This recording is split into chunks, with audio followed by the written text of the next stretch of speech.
Entonces damos inicio. Y esas cosas, las gotas. Para el día de hoy tenemos el tema de desprendimiento de retina. Bueno, lo primero a decir es qué es lo que definimos como desprendimiento de retina, y es la separación de la retina neurosensorial del epitelio pigmentado de la retina. El doctor Ryans divide el desprendimiento de retina según la tracción asociada que haya a este. Entonces divide en el componente traccional como aquella regmatógena traccional, habla de una combinación entre regmatógeno y traccional, y habla dentro de esa categoría de los centrales, que está asociado a los ojos miopes.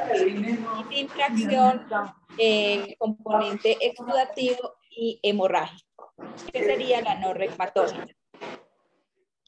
Entonces, en cuanto al desprendimiento de retina traccional, es también denominado más comúnmente el regmatógeno, viene de la palabra griega regma, que es ruptura. Es el tipo más común y consiste en la ruptura de retina de espesor total, y generalmente está asociado a una tracción vítrea.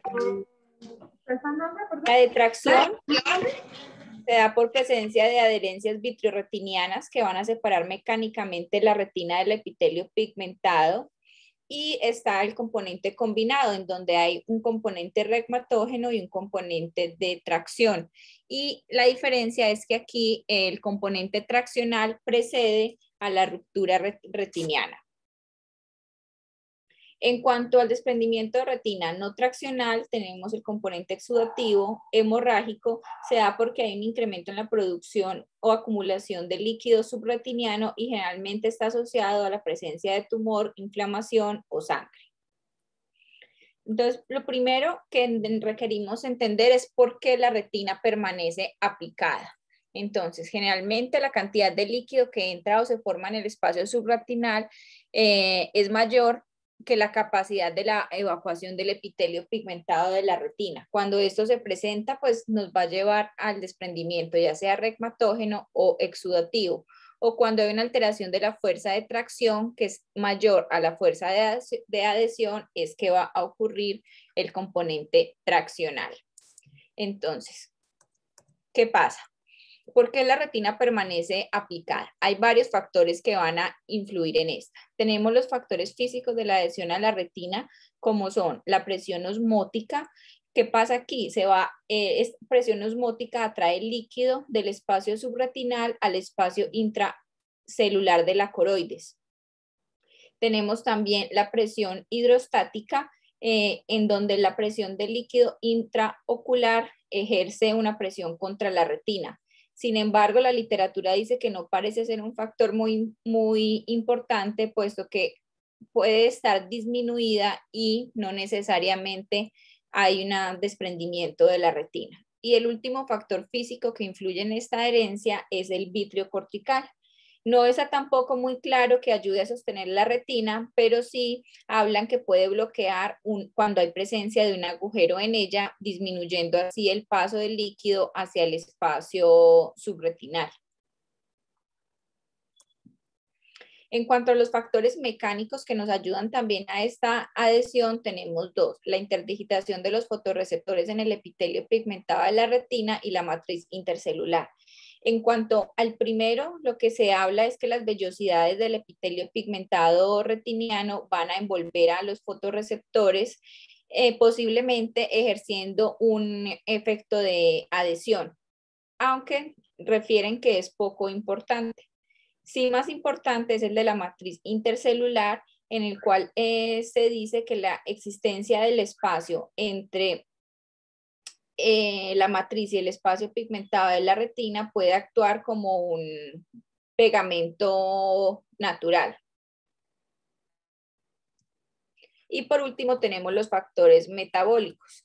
Dentro de los factores metabólicos pareciese que el principal factor de adhesión de la retina es el transporte activo del líquido del espacio subretinal por el epitelio pigmentado de la retina hacia la coroides.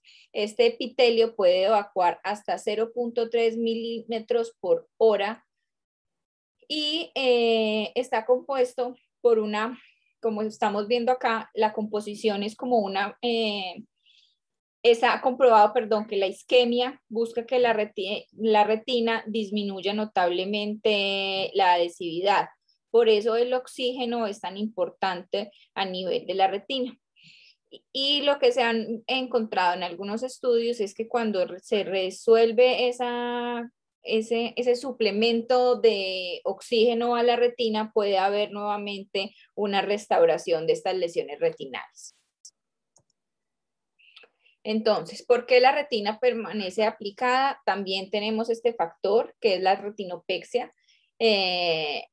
Ya estos son los factores que nosotros como médicos actuamos. Tenemos la retinopexia, que puede ser láser, que normalmente a las 24 horas empieza, ya se encuentra fijada la retina después de la realización del láser, y esa fijación va a incrementar estando el doble alrededor de 2 a 3 semanas posteriores. También se puede aplicar por diatermia o por crioterapia.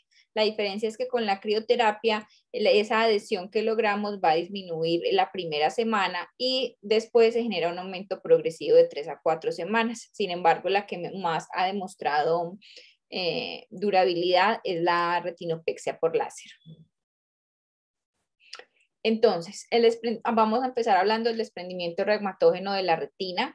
Sabemos que es la separación de la retina neural del epitelio pigmentario de la retina subyacente como resultado de paso del vítreo a través de un defecto retiniano en el espacio subretiniano. Este desprendimiento de reumatógeno es una causa importante de discapacidad visual. Si no se tratan, los desprendimientos de retina reumatógenos sintomáticos generalmente van a evolucionar hasta la ceguera total. El reconocimiento temprano de los síntomas asociados nos va a ayudar a realizar un tratamiento a tiempo y a mantener una visión útil. Tenemos que los factores ambientales y hereditarios desempeñan papeles importantes en este tipo de desarrollo de desprendimiento, y el conocimiento de las diversas características nos va a ayudar a identificar a aquellos pacientes que tienen alto riesgo. En cuanto a la epidemiología y patogenia de esta patología, la incidencia está comprendida entre un 3.5 y un 12.6 casos por 100.000 pacientes o habitantes. Va a ocurrir una expulsión vítrea al espacio subretiniano entre la retina neural porque tenemos una ruptura retiniana. Entonces nosotros vamos a hablar de que esta patogenia de esta entidad va a preceder del colapso del vítreo, y ese colapso del vítreo es lo que vamos a conocer como la cineresis, y de su licuefacción, que es lo que nosotros vamos a denominar la sinquisis. Y esto se va a dar como consecuencia de cambios degenerativos en la matriz de la fibrilla de hialuronato de colágeno, que va a llevar o a conducir a que tengamos un desprendimiento del vítreo posterior y por tanto a que se ejerza una tracción retiniana focal. Entonces, como ya lo dijimos, generalmente hay 3 características que deben cumplirse para que estemos hablando de la presencia de un desprendimiento reumatógeno, y son estas 3. Primero, que haya presencia de una ruptura retiniana, como lo vemos en la imagen con el número 1. Segundo, que el vítreo esté ejerciendo una fuerza de tracción y que ese vítreo a su vez sea capaz de atravesar esa ruptura retiniana al espacio subneurosensorial para generar el desprendimiento de la retina. Hay unos factores asociados a esa ruptura retiniana. Esos factores son la fijación retiniana, como ya lo hablamos previamente, la adhesión de la retina. Entonces aquí tendríamos una falla de los interfotorreceptores, hay una alteración de la presión oncótica a nivel de la coroides, hay disminución de las fuerzas hidrostáticas o hidráulicas y de la presión intraocular, y hay una alteración también de la transferencia metabólica de iones y de fluidos en el epitelio pigmentado de la retina. Aquí tenemos dos tipos de rupturas retinianas. Generalmente la naturaleza de la adherencia del vítreo se asocia a la ruptura de la retina y sigue siendo la principal consideración para hablar de una progresión de desprendimiento, a desprendimiento de retina y la elección del tratamiento. Aquí tenemos en la imagen a la izquierda cómo tenemos una ruptura retiniana donde hay presencia de paso del vítreo, que son las moléculas que estamos viendo en azul. Y es porque hay un colgajo anterior que se desprende completamente, entonces eso permite que el desgarro retiniano haga tracción. Y en la segunda imagen, que es en la derecha, simplemente hay un orificio retiniano, pero no hay un colgajo anterior que esté ejerciendo tracción, por lo tanto no se genera que haya un paso de vítreo hacia el espacio subretiniano. Otros factores asociados a este desprendimiento son, como ya lo dijimos, la degeneración de la matriz del colágeno, la presencia de licuefacción, y una vez se ha desarrollado esa licuefacción a nivel vítreo, pues se van a formar unas lagunas, como estamos viendo en la imagen. Estas lagunas son las que van a generar el escape del vítreo hacia el espacio subretiniano y van a ejercer las fuerzas de tracción asimétricas, generalmente hacia la base. ¿Quiénes tienen mayor riesgo de presentar este tipo de desprendimientos? Pues la miopía patológica, definida como aquellos miopes mayores de 6, los que tienen traumas tanto quirúrgicos como no quirúrgicos, los pacientes que tienen presencia de inflamación intraocular, y también los pacientes con trastornos oculares, ya sean congénitos, heredados o adquiridos. Aquí también implica mucho dentro de estos mecanismos de tracción, la sinéresis progresiva que presentan estos pacientes, y algo que no conocía son los movimientos oculares rotacionales y sacádicos. Los pacientes que tienen estos factores de riesgos, cuando tienen, por ejemplo, solo un orificio retiniano, pero realizan constantemente movimientos oculares rotacionales y sacádicos, tienen mayor factor de riesgo para que esas fuerzas ejercidas por el movimiento del ojo pase de ser una ruptura allá a un desprendimiento mayor.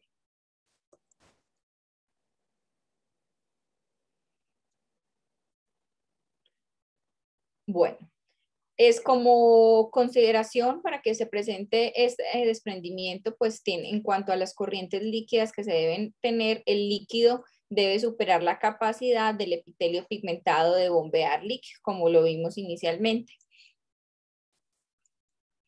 Y las principales condiciones predisponentes para hablar de este tipo de patología es que tenga un desprendimiento de vítreo temprano, es decir, a temprana edad, y a esto se pueden asociar varios factores, como son la presencia de ser pseudoáfaco, áfaco, la miopía mayor de 6 dioptrías, y también los pacientes que tienen trastornos vasculares como del colágeno, como el síndrome de Marfan. Los pacientes que tienen retinopatía proliferativa también tienen mayor riesgo, los traumas, y las pacientes con retinitis vírica secundaria generalmente a un proceso de inmunodeficiencia. La pseudofaquia se considera que el 40% de los ojos con desprendimiento de retina pueden tener esta presencia, y aunque la faquectomía, el riesgo de llevar a un desprendimiento de retina solo está considerado en el 0.7% de los pacientes. Es más común en varones a menor edad de realización del procedimiento, mayor riesgo de que haya un desprendimiento de retina, y el principal factor de riesgo es que durante el procedimiento quirúrgico hubiese existido una ruptura de la cápsula posterior. También se habla que los pacientes que consumen fluoroquinolonas orales por tiempos prolongados pueden tener una ruptura tendinosa porque generan degeneración del colágeno. En cuanto a las manifestaciones oculares, las manifestaciones son muy similares entre el desprendimiento posterior del vítreo posterior y la retina, por eso debemos ser muy acuciosos en el momento de la evaluación. Generalmente ellos van a consultar por moscas volantes o por fotopsias fugaces. Pueden presentarse incluso durante más en la oscuridad, asociado a los movimientos rotacionales, y están los desprendimientos también subclínicos, que son aquellos que son asintomáticos y en los que la disección está limitada. Otro de los síntomas de ellos son la presencia de escotomas. Ellos tienen mayor riesgo de una pérdida de visión periférica cuando presentan esta sintomatología. Entonces, el diagnóstico, para la realización del diagnóstico, la mayoría de las rupturas se van a encontrar mediante la exploración adecuada por una oftalmoscopia indirecta bien realizado. Para eso tenemos los diferentes tipos de lentes. Y también podemos ayudarnos de, por ejemplo, la ecografía, que también nos puede mostrar la presencia del desprendimiento de la retina, como lo vemos en la imagen de la derecha. Dentro de los diagnósticos diferenciales del desprendimiento reumatógeno, tenemos los desprendimientos de la retina por tracción, como son las retinopatías diabéticas proliferativas y otras, después de un trauma penetrantes, los desprendimientos de retina exudativos, que son los asociados a trastornos inflamatorios, neoplasias y tumores, la retinosquisis relacionada con la edad o la retinosquisis que es congénita ligada al sexo, y las lesiones coroideas elevadas, que nos van a dar esos desprendimientos coroideos y los tumores coroideos, y también la hemorragia vítrea. El tratamiento, lo que buscamos con el tratamiento de esta entidad son tres cosas. Primero es contrarrestar los factores y las fuerzas que están alterando esa adhesión retiniana, restablecer lo más pronto posible esas condiciones fisiológicas y definir si el manejo quirúrgico va a ser suficiente. Entonces, dentro de los tratamientos vamos a empezar hablando de los principios. Entonces, debemos hacer una adecuada evaluación para encontrar todas las rupturas de la retina. Esto lo podemos hacer, la adhesión la podemos lograr generando una irritación cororetiniana alrededor de cada ruptura, y eso nos va a hacer pues que tengamos como el cierre de esas rupturas. Debemos tener una valoración pre e intraoperatoria, asegurándonos de que no vayamos a dejar por allí alguna ruptura sin manejo. Y definitivamente entonces lo que buscamos es el contacto entre el epitelio pigmentado de la retina y de la coroides, que es lo que nos va a garantizar esa adhesión cororetiniana para aislar permanentemente ese defecto. Entonces, para cumplir esos principios de tratamiento, tenemos que la demarcación con láser nos va a ayudar. Se puede realizar el pandeo escleral o la vitrectomía. También tenemos la retinopexia neumática. Y la cirugía, cuando tenemos compromiso de la mácula, nos está hablando de que requerimos un manejo quirúrgico urgente, y en pacientes con lesiones crónicas o desprendimientos crónicos se puede considerar un procedimiento electivo. ¿Cómo sabemos que es un paciente crónico? Es como el que estamos viendo en la imagen, que hay una atrofia alrededor de esos desprendimientos y un incremento de la coloración. Nos hablan de cronicidad del cuadro. Entonces, la retinopexia neumática, ¿en qué consiste? Esta lo que hace es que va a cerrar la ruptura retiniana mediante el uso de una burbuja de gas intraocular durante un tiempo suficiente, que lo que hace es que permite que el líquido se reabsorbe y se forme una adhesión alrededor de las rupturas. Las indicaciones clásicas de la retinopexia neumática incluyen tener la suficiente confianza de que se han identificado todas las rupturas de la retina, que haya ausencia de una vitreoretinopatía proliferativa, y sobre todo que el paciente sea cooperativo, debido a que requerimos de los movimientos de la cabeza del paciente para lograr el desplazamiento de la burbuja. Entonces lo que se hace es que inyectamos la burbuja, a nivel medial del ojo, Y lo que hacemos es pedirle al paciente que dirija la cabeza para trasladar esa burbuja de gas hacia donde se encuentra el desprendimiento retiniano, y esa burbuja va a hacer que haya nuevamente presión sobre la retina. Las complicaciones que podemos tener con esta retinopexia es que haya migración del gas subretiniano, que haya migración del gas de cámara anterior, la presencia de endoftalmitis al introducir pues una aguja al ojo, la presencia de cataratas o la recidiva del desprendimiento. El pandeo escleral consiste en una hendidura escleral externa que lo que va a hacer es una adhesión permanente entre la retina y el epitelio pigmentado de la retina. Hablamos de imbricación escleral, y de las complicaciones como tal son la miopía inducida, la isquemia ocular anterior del ojo, la presencia de diplopía y de ptosis, la que desarrolle una celulitis orbitaria o una hemorragia subretiniana, y también el encarcelamiento retiniano.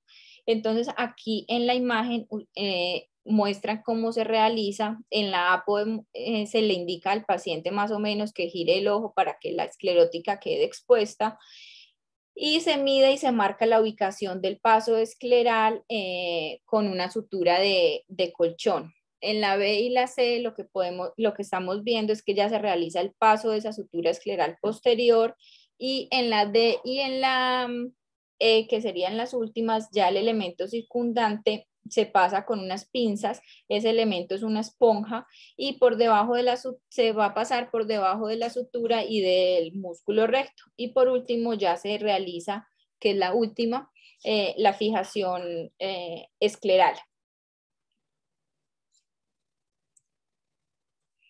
La vitrectomía primaria es otra de las opciones de manejo. Aquí lo que se realiza es que la tracción de las áreas focales del vitrio en la retina periférica, al causar esa ruptura, lo que vamos a hacer es permitir que el líquido salga completamente nuevamente del ojo. Entonces eliminamos ese vitrio cortical que está herido a las rupturas de la retina y drenamos directamente ese líquido subretiniano. Generalmente se hace a través de 3 puentes, y taponamos las rupturas. Ese taponamiento de las rupturas puede ser a través de aire, de gas o de aceite de silicona, y así creamos adherencias cororetinianas alrededor de cada ruptura, ya sea con fotocoagulación endoláser o también con el uso de criopexia. Entonces, dentro de la vitrectomía primaria generalmente se utilizan 3 puertos, y a discreción del cirujano pues se puede combinar también este procedimiento con una villa escleral. Entonces, una de las principales complicaciones de este procedimiento es que realicen una esclerosis nuclear post-vitrectomía, el desarrollo de glaucoma o que tengan nuevamente un desprendimiento de retina. La retinopexia por láser es la adhesión cororetiniana utilizada a través del láser. Generalmente lo que vamos a hacer es que demarcamos el desprendimiento de la retina pequeños, y vamos a generar tamaños de puntos de 200 a 500 micrómetros con el láser, y se realizan 2 a 3 filas de fotocoagulación alrededor de la ruptura. Bueno, también están los desprendimientos por tracción. Dentro de estas ejerce una importante labor las fuerzas vitreoretinianas, que son las que van a ser las desencadenantes de este tipo de desprendimientos. Dentro de ellos tenemos la retinopatía diabética y el trauma penetrante, además de la oclusión de la rama de la vena retiniana como causas, y una muy significativa, sobre todo en oftalmopediatría, es la retinopatía del prematuro. Entonces, en cuanto a ese desprendimiento por tracción, pues hay unas fuerzas de tracción que se están ejerciendo, como lo vemos en la imagen. Esas fuerzas de tracción son secundarias al cuerpo vítreo. Aquí estamos viendo dos imágenes. La A es un desprendimiento de retina, la B de origen regmatógeno y la B es por tracción. La diferencia es que en uno es cóncavo debido a las fuerzas que se realizan y en el otro se genera una fuerza convexa. Aquí se genera también debajo de la retina una fibrosis subretiniana y eso hace que la membrana sea clínicamente aparente durante la evaluación. Generalmente estos tipos de desprendimientos son localizados y no van a haber extensión hacia la hora serrata. Entonces, dentro de los más significativos tenemos la retinopatía diabética.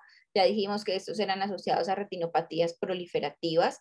Generalmente se van a encontrar adherencias en las arcadas temporales y el 14% de estos pacientes se pueden acompañar de desprendimiento macular.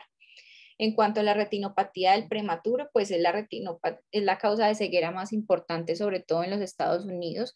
Este desprendimiento de retina se va a presentar generalmente en el 17% de los pacientes que tienen una retinopatía posterior agresiva y los principales factores de riesgos para que se presenten es una edad gestacional menor de 29.5 semanas, que tenga un compromiso de la zona 1 y la presencia de hemorragias prerretinianas en evaluaciones previas.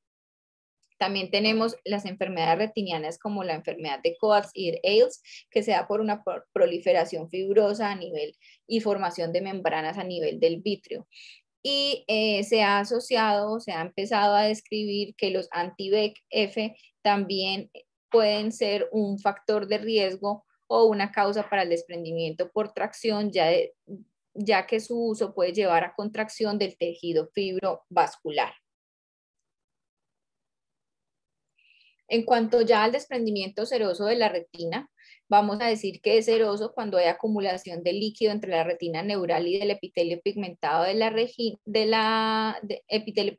retina, porque hay unos desajustes de las fuerzas de aposición normal.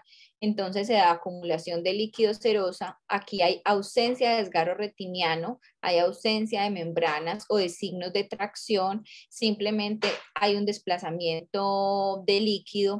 Clínicamente lo podemos observar como un aspecto aboveado y liso de la retina y está asociado a esa enfermedad sistémica o local asociada.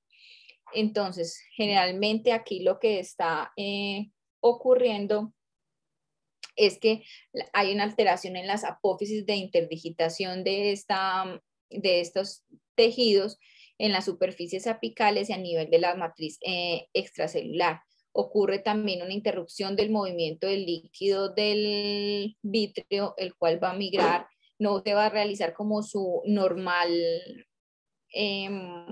evacuación, sino que hay una congestión a nivel del epitelio pigmentado de la retina y de la coroides, y esto se da porque hay una falla en el epitelio de las bombas de ATP, entonces no se lleva a cabo el drenaje normal de este líquido.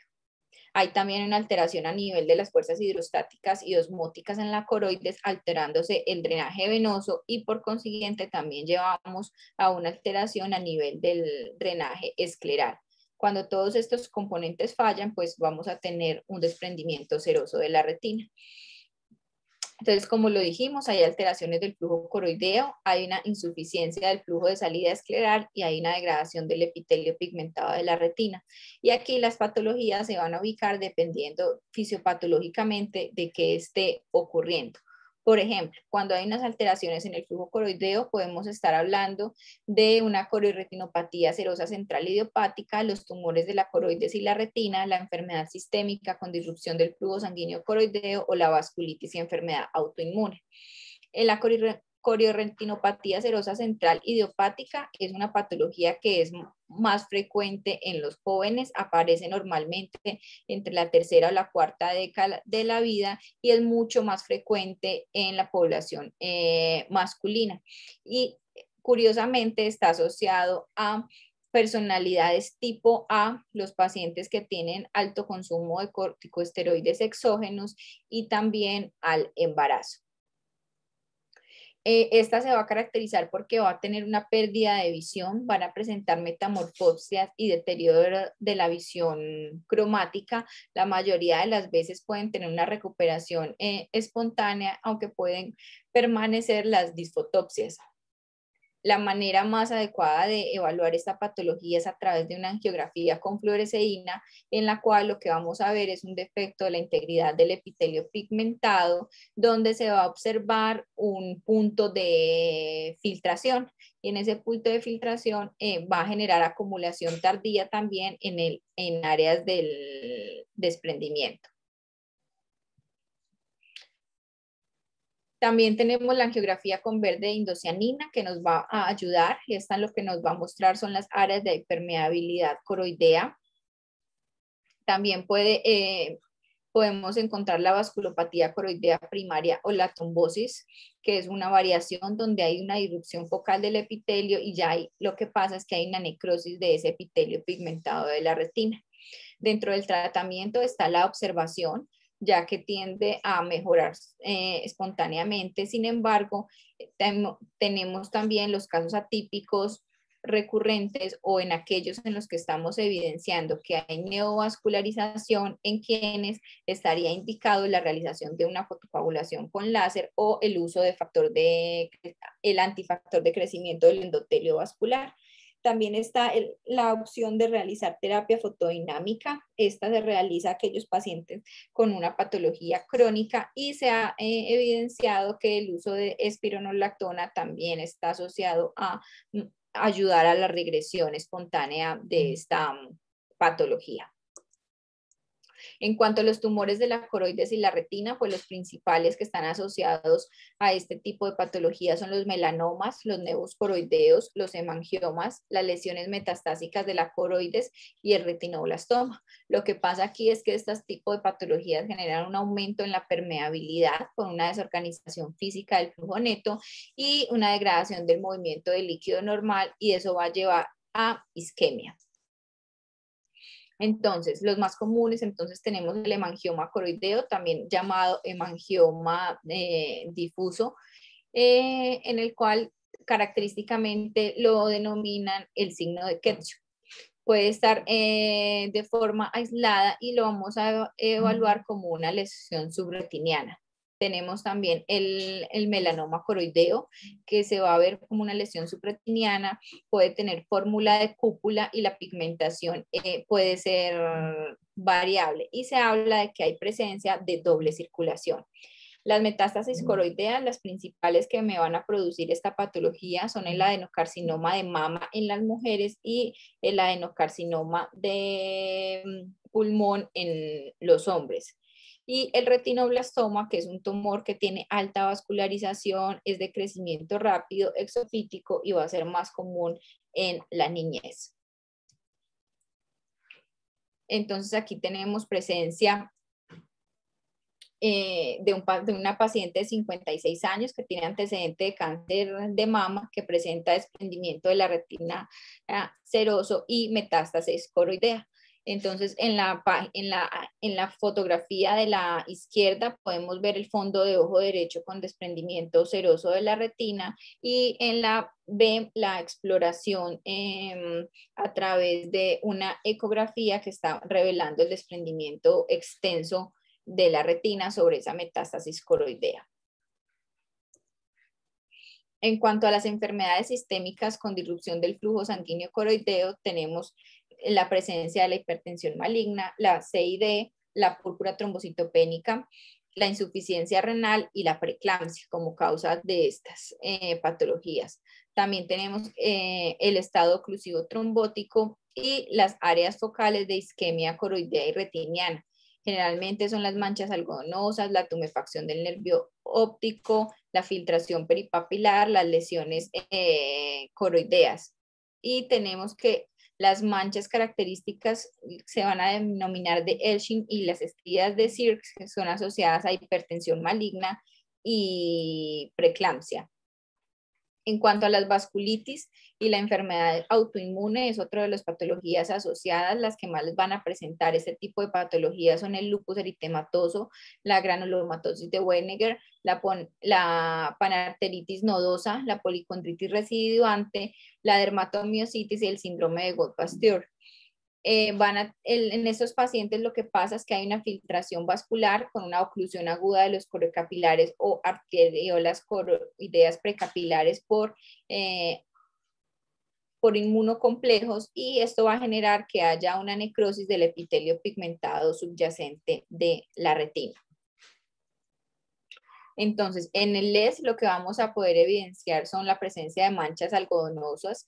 También vamos a ver la arteriolitis retiniana, podemos encontrar signos de oclusión vascular y la presencia de neovascularización de la retina. Y es muy frecuente que este tipo de pacientes se acompañen a su vez de la presencia de hemorragia vítrea. Por lo tanto, puede ser muchísimo más difícil de encontrar este desprendimiento.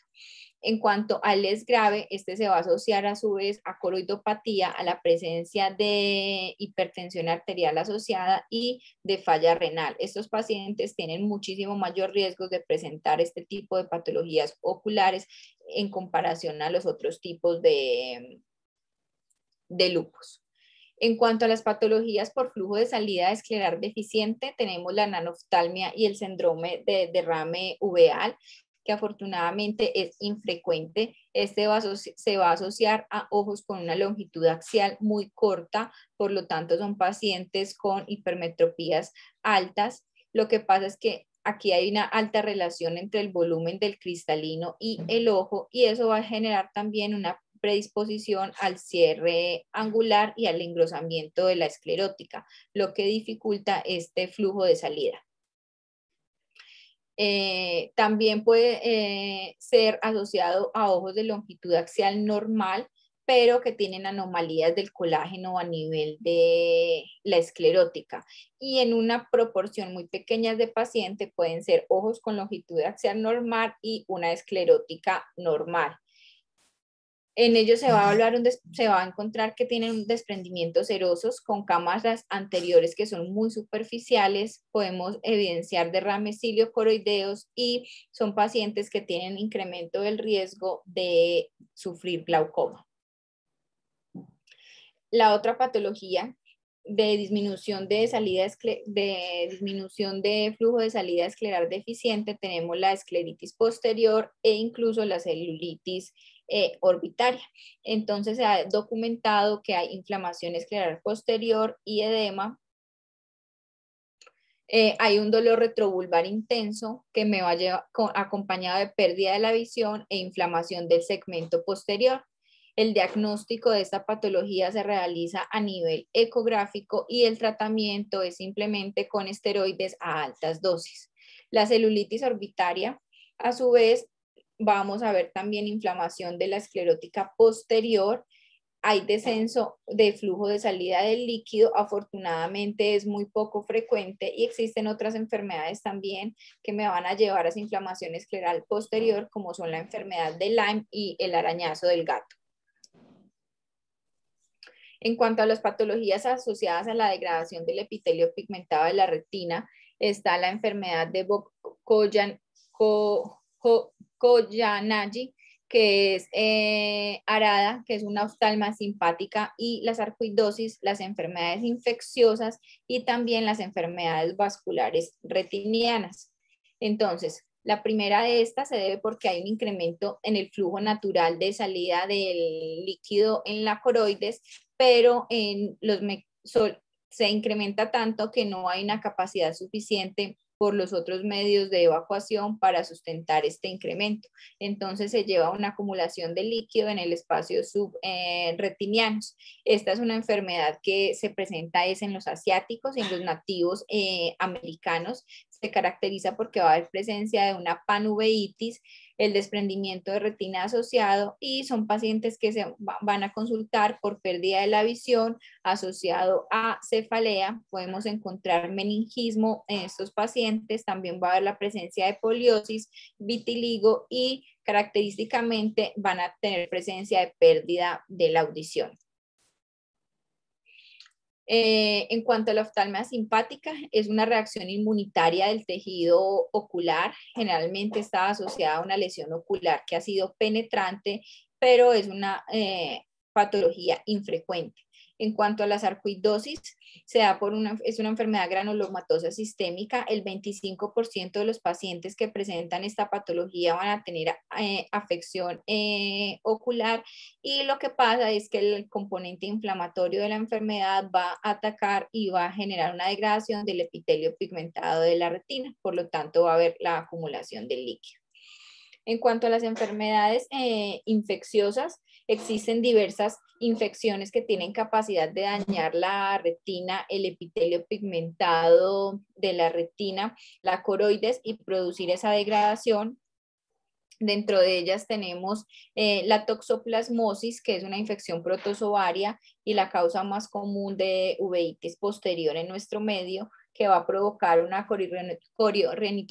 corioretinopatía necrotizante con una cicatrización característica. La cuarta parte de los pacientes con retinocoroiditis por toxoplasma puede sufrir aproximadamente este tipo de desprendimiento de retina. Otras de las patologías asociadas a este tipo de desprendimientos son las sífilis, el citomegalovirus, la enfermedad de Lyme, la tuberculosis, la histoplasmosis, la coccidiomicosis y la presencia de criptococosis. Muchas de estas pues asociados ya a una inmunosupresión. Entonces, dentro de las enfermedades vasculares retinianas, las que van a presentar este tipo de patología, está la enfermedad de Coats, que es una enfermedad hereditaria que se va a presentar en los hombres a temprana edad y generalmente es de componente unilateral. Aquí lo que pasa es que hay una ausencia de perfusión tisular y de telangiectasias, y lo que vamos a ver es que hay una exudación masiva de ese líquido y presencia de colesterol. Como antecedentes familiares, generalmente son pacientes que tienen aneurismas, y el manejo con esto es la realización de, al fondo de ojo podemos ver la presencia de aneurismas, y el manejo va a ser con fotocoagulación con LASIK y los anti-VEGF. También está asociado a la vitreoretinopatía exudativa familiar y a la angiomatosis retiniana. En cuanto a los diagnósticos y pruebas complementarias para este tipo de desprendimiento, tenemos pues la identificación de las rupturas retinianas. Debemos evaluar y excluir que no hayan membranas de tracción asociadas. Se puede ver el desplazamiento del líquido con los cambios de posición de la cabeza, y que haya ausencia de corrugaciones retinianas nos habla de este tipo de desprendimiento.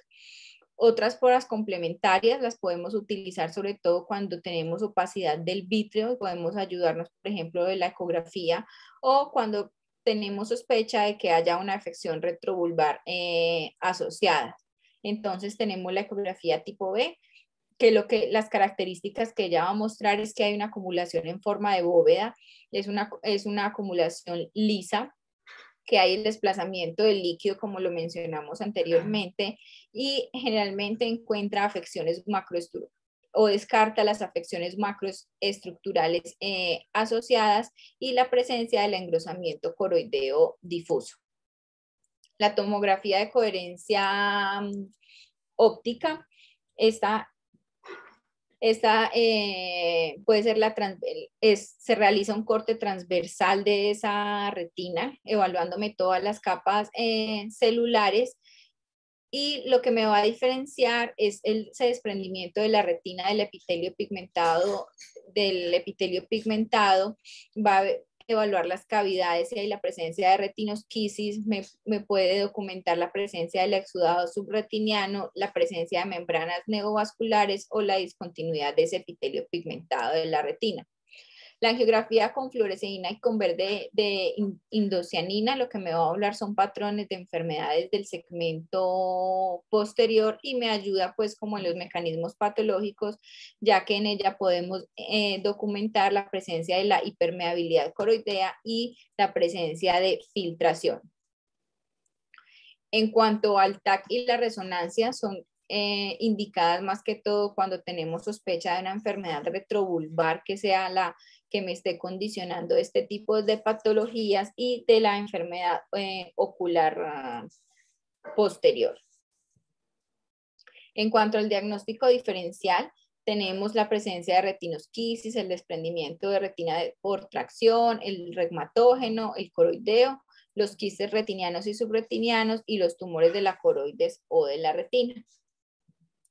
En cuanto al tratamiento, el tratamiento de los desprendimientos de retina seroso deben abordar es como la enfermedad sistémica o local subyacente, lo que incluye la utilización de antibiótico-terapia para las infecciones de retinas, de la coroides o de la celulitis, la inmunosupresión sistémica si estamos ante una escleritis posterior, vasculitis, enfermedad autoinmune, o el tratamiento del azúcar, por ejemplo, en los pacientes con retinopatía proliferativa diabética. Tenemos también la fotocoagulación por láser, que me va a ser muy útil en aquellos pacientes donde hay evidencia de alteraciones vasculares, por ejemplo, como la enfermedad de Coas, y en los tumores, especialmente en los hemangiomas capilares y también en los hemangiomas coroideos puede ser útil en aquellos hemangiomas que están bien descritos, porque los hemangiomas que ya tienen pues lesiones como más difusas, en ellos ya está indicada es el uso de una radioterapia de haz externo. También tenemos la utilización de el anti-VEGF intravítreo, que se utiliza sobre todo cuando hay una degeneración macular asociada a la edad exudativa, en la enfermedad de Coas, en los melanomas y en los hemangiomas coroideos.